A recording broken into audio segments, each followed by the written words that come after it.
Hey y'all, it's Michael and it's Vlogmas Day 18. And today I thought I would do a tag. I was tagged by Adam from Memento Mori. It's the, look, I can use my laptop now. The book Postscripts 2018 tag. It's a whole bunch of questions about basically your year overall in 2018. One of those tags where you can do it basically every year.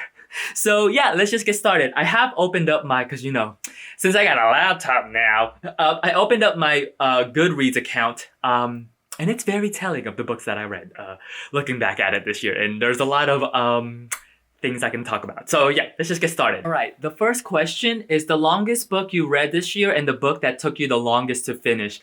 There is definitely one book this year that took me a really long time, and that's The Decameron by Giovanni Boccaccio, translated by Wayne A. Rebhorn. I started this book at the beginning / middle-ish of the year, because I was still on my kick of trying to read a short story every single day. And The Decameron is basically a collection of 100 short stories told by 10 people escaping the Black Plague. It's definitely 100 short stories for sure. It's a lot of stories, actually. It's actually more than that, but it's a lot. This is roughly over, I think this is 947 pages. Currently, right now, I'm reading The New Negro, The Life of Alan Locke, and that's roughly around the same pages too. But I would say that The Decameron is a little bit longer in that regard. This was a really interesting book, to say the least, because I was really conflicted on the enjoyment of it and the readability and the importance of a novel. This is a classic that, looking at it from a 2018 perspective, it's so interesting because Rebhorn actually does a really great job translating it because it feels really modern, but also toes this line of also really sounding classical with the times in that regard. It's a really, really, really fantastic translation. And I love all of his references because, there's a lot. I kept flipping back and forth because there's a lot of references that he mentions, and you have to go back to the reference section to, read what it's all about. And he does a really great job translating because he gives you everything that you need to know in context with the story.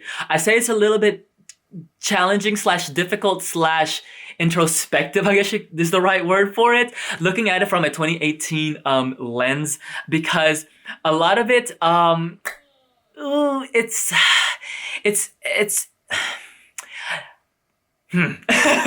Boccaccio is not Boccaccio is not the nicest to women in a lot of his stories, but there are some interesting stories where the women get the upper hand, and there are some really funny stories, legit hilarious stories. So I gave it 3 stars, but it's a really interesting novel, to say the least. It's definitely the book that I'm really conflicted about, because it's so polarizing on how it's kind of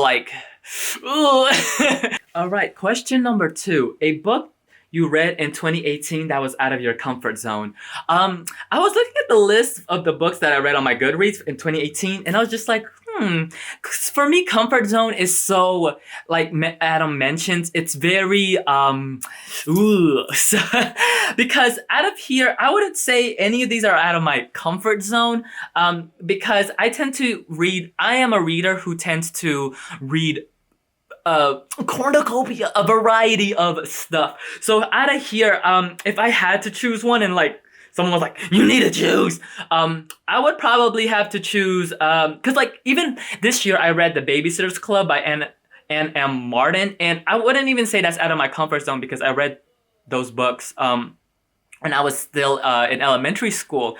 I read the first book because there is a podcast that talks about the Babysitter's Book Club, and they literally dissect it. It's so funny.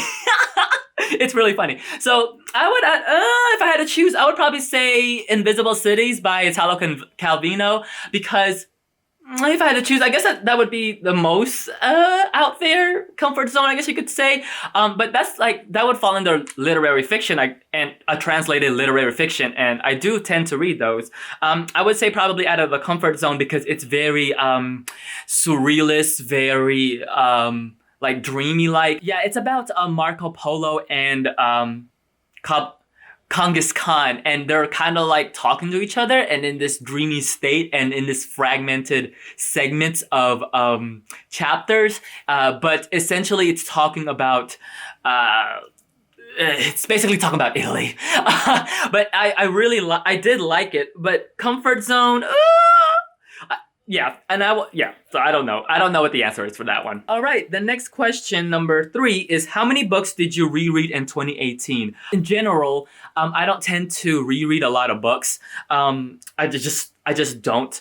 But I have reread a couple this year. That would be like The Bluest Eye, A Raisin in the Sun. So some of those books I did reread, but I wouldn't say it's a lot, unfortunately. And then in regards to the question in number 4, what is your favorite reread of 2018? Again, I would have to, out of all of that, I would have to probably say A Raisin in the Sun. I generally love that book, that play, and I really like it. And rereading it again, you see a lot of, obviously, this time around, I saw a little bit more nuances. I was like, oh, okay, I see that, yeah. The Bluest Eye, because in my year of Morrison, I didn't. I'm sorry, I didn't finish all the books. All right, number 5, a book you read for the first time in 2018 that you'll look forward to rereading in the future. Oh, it's obvious. The Toni Morrison trilogy.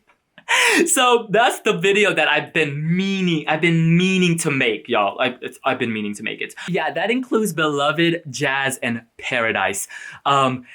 Yeah, those 3 books I would love to reread again. Toni Morrison trilogy is a collection of 3 books by Toni Morrison. It doesn't have a like overarching story. It's a collection of books that she wrote that details basically the Black experience during slavery, Jazz, which is the Jazz Age, and then Paradise, which is the Great Migration. I thoroughly enjoyed all of them, especially Jazz. I love Jazz so much. I know that's a differing opinion from a lot of people, but I love Jazz so much. Jazz, Beloved, I love. Beloved, I love. Mass Appeal, a book you like and would recommend to a variety of readers. This one I had a little bit of I was like, what could I choose? Because I was gonna say Book of Solomon, because out of like Morrison's more approachable novels, I would say this is one of them. Next to maybe The Bluest Eye, because a lot of people consider Beloved her masterpiece, and I can definitely see why. So happy being able to read her novels in order of publication, because you can really see her growth. What I really enjoy about, I keep saying Book of Solomon. It's song, Michael, song, duh, because the song is important. So yeah, Song of Solomon, Song of Solomon. It's about Milkman, and he's basically looking for something.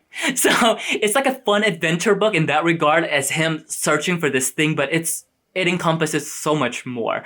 But if I had to really choose this, because I really thought hard about this question, because I was debating between Song of Solomon and The Handmaid's Tale. I think it is a book that's like really, it's literary, but also has a lot of great mass appeal. So yeah, I would say that's a really good choice if I had to choose between that two. And plus there's a Hulu adaptation for it, which is, well, I've only watched the first season, but it's great. So I would say, yeah, The Handmaid's Tale.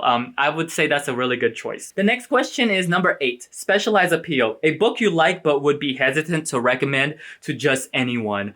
For this, I would actually have to pick Beloved. Ooh.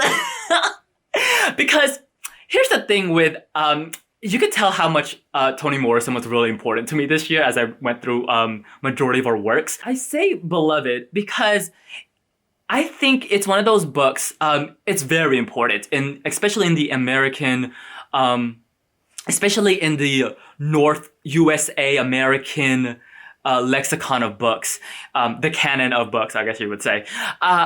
I would be hesitant to recommend this book because first off, it's very like it's intense. It's an intense book. It's a really intense book. But also it takes a special like you kind of have to be ready for Beloved in my own opinion because it's very it's a type of book where the writing can really challenge the reader. And I say this because the writing is so beautiful, first off. Like it is gorgeous. I love Toni Morrison's writing, but here she is like she's so good. And I even made a mention before, like, I felt like she was literally writing like the rent was due yesterday. Like she is pouring her soul into this book. Like I could just feel it. And I say I would be hesitant to recommend this to readers because while I think it's important, I don't think a lot of readers would be ready for it. No shade. The writing style could be a little bit difficult for some, like the overall writing style. But there's this part where she changes the writing style, and I literally like gasp. I was like, like oh my like the emotional weight of that moment for me is so memorable. I was so astonished and just mesmerized during that moment because when she switches the writing style, it's so beautiful. Yeah, it's really, it's beautiful. I would have to know the reader before I would recommend it. Like it's not, if someone were to ask what would be the first Toni Morrison book like they should read, it definitely should not be Beloved. If anything, it should not be Beloved. It should be either Bluest Eye, Song of Solomon, maybe Tar Baby Sula, but I would maybe even like her later works, I guess. Maybe God Help the Child, but yeah, Beloved for sure. Oh, definitely not Jazz. I would never recommend Jazz to someone who never read Toni Morrison because, woo! Anyways, next question, and this is where I'm gonna spend a lot of the time with this book tag question because this is like I really enjoyed this question.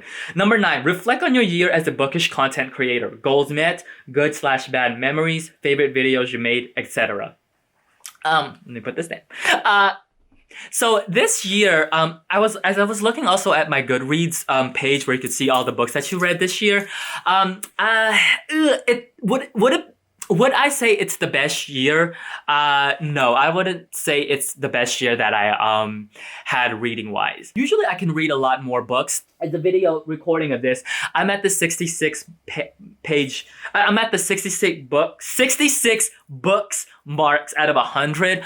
I was actually expecting to read more because I wanted to read more manga into my reading, and I just stopped, and I'm gonna tell you why. And that's because I really hit anime really hard this year. Like I fell deep into it again. And when I say deep, I mean deep. Like I've been watching anime for a really long time. And this year, like I was watching like 30, 40, 50 shows per season. Like it was like 50 shows at one season, and I was like, ugh. And that took a lot of time out of my reading because I am a TV watcher. I'm a movie watcher too. I like just sit there. I don't do anything. I don't do anything when I'm watching like movies or anime like that. I pay attention to what's going on the screen. Shows like, Love and Hip Hop, 90 Day Fiance, those type of things, it's really easy to tweet during that because, come on.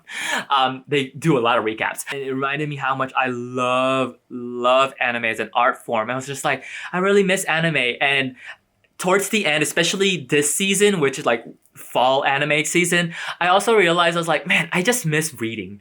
And I think what I missed more than anything of just consuming stories in book form was just the act of reading. Because for me, when I read, it's this time where I can just be engulfed in just like reading. I love going to Starbucks. I love putting my headphones on. I say this all the time, but I love going to Starbucks. I love putting my headphones on and just read. Didn't read, so in turn, I couldn't make booktube videos because I wasn't reading at the usual pace that I was at. And I missed that. Like I really did miss making videos for my booktube channel. Going into 2019, it's just gonna be like whatever at this point. But I am starting to figure out a little bit more of my balance with making booktube videos and watching anime. It's been a balance, that's for sure. I do want to talk about like my favorite video that I done this year, and it wasn't even booktube related, and that's definitely my Beyonce concert video. I loved it. I love that video so much because obviously I keep saying Beyonce, but you know, it's on the world tour too. I just love that video. I think it's, even though it's a little shaky during some parts, I was like, oh, look at me getting too hyped. It was just like a great experience hanging out with Terrell, my sister, AJ was there, and it was just like a really fun weekend. I had a blast. The booktube community this year, a lot of talk and a lot of controversies. Maybe I should make a video of that because I could kind of ramble and talk about that, especially from me who's been watching booktube for a really long time, and I watch a lot of booktube. Like when I tell you a lot, I mean I watch a lot, and I watch my videos on 2x, so it's just like, it's like candy. You know, I think that would be a great video to reminisce about the booktube community in 2018. The last question is to tag someone. The thing though is Adam tagged like a whole bunch of people in that Twitter thread. So if I don't know who's been tagged or whatnot. So I say just everyone do it. I think it's a really great reflection type of tag to do to reflect back on your channel. So yes, if you do this tag, let me know. I would love to check out your video. Until then, I'll see you guys tomorrow. Bye!